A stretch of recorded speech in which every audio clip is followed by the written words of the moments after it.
Well, hey guys, welcome back to Waters Family Homestead. Look at there.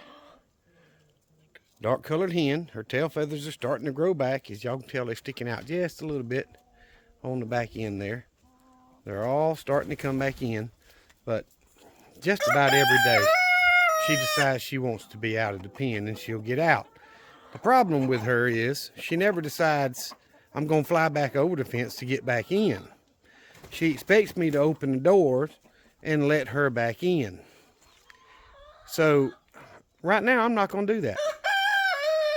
We're going to see how she figures it out, whether she flies back in or not. And to be honest, sometimes you just get tired of dealing with it.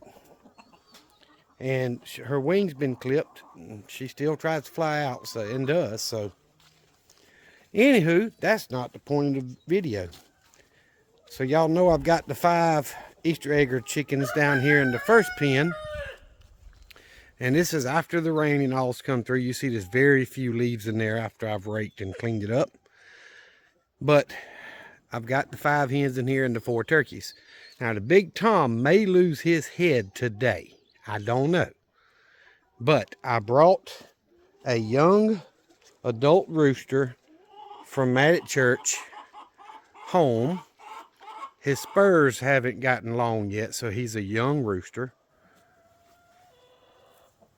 And I put him in the pen, and he hasn't come out of the pen yet. He's just walking that fence, because that's where all the ladies are.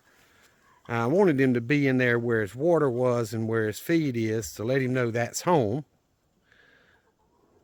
I'm going to zoom in. Y'all see him. He's white with some black tail feathers.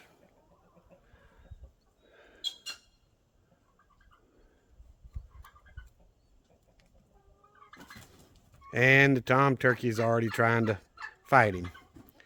That tom turkey is probably going to lose its head today.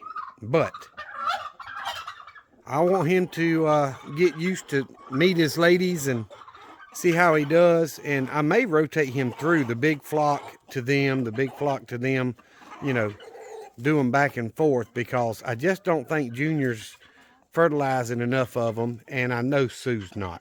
Because, well, first of all, he's not in with them. I took the youngest one that I hatched and put in with Sue last night, because it was the last one to go to roost, walking at the fence trying to get back over there to go to roost. So I let it in. And as soon as I let it in, her and Sue both went straight to roost.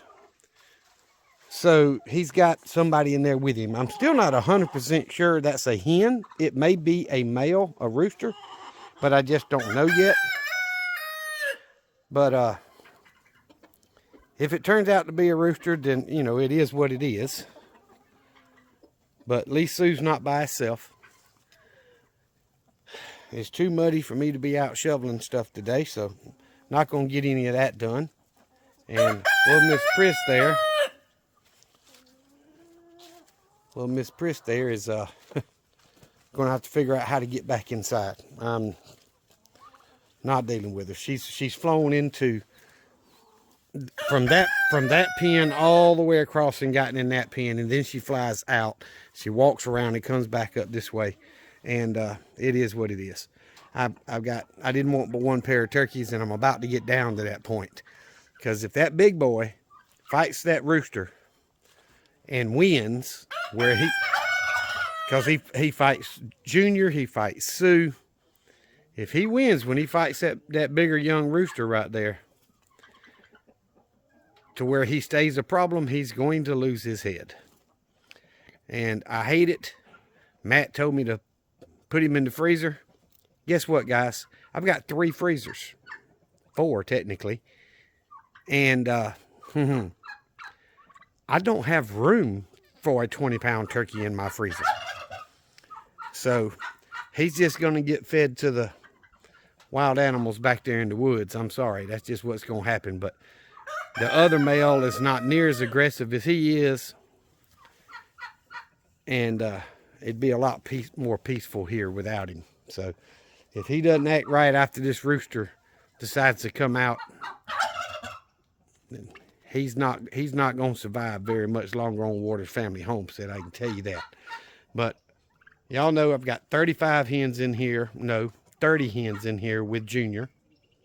all the Rhode Island Reds and all the black sex links, except for the one barnyard that's over on the other side, which is laying down for whatever reason. I guess they're sunbathing, trying to bathe in the dust and dirt, but it's mud.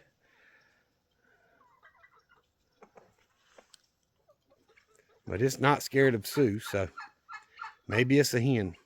I don't know. I'll have to find out as time goes by. But either way, I wanted to show y'all the new addition to the homestead. I'm going to zoom in right there. He's a pretty rooster. He's mostly white with a little black on his wingtips and black tail feathers. Other than that, his spurs are, the nub of the spur is just big enough to where he's going to start growing spurs. They haven't actually grown out yet. Or they're very, very small either way. So we're going to see how he fits in. I hope he does well. I hope he takes care of fertilizing these hens, because I got a black hen that I think is about stopped laying. She's trying to act like she wants to set, and hens aren't supposed to set unless they've been fertilized, and they have not. There's no rooster over there, or at least there wasn't. So now we've got a new addition to the homestead, and it's a whole different gene pool, different from Sue and Junior, because they're come from the same daddy. So this way I get a whole different gene in here to mix with the ladies. And of course I've got several different genes in hens. You know, I got 15 Rhode Island Reds, but they're not from the same parents, and neither are the black sex links, and neither are the Easter eggers. So I'm not worried about that. It's the male that I need to mix up, and we're gonna see how he does. Guys, I appreciate y'all watching my videos. Thank you for following me on Rumble. That means a lot. And subscribing on YouTube. Thank you very much. Hit the thumbs up if you don't mind. It doesn't cost you anything, and it really helps my channel a lot. If you're watching my videos, hit the thumbs up or thumbs down. I mean, if you're not happy with it, hit thumbs down. I don't care. But a response is what the algorithm looks for, and that helps us small channels grow. Thank y'all for watching. Remember what I always tell you. Jesus Christ loves you, and so do I. Y'all be safe. Be prepared.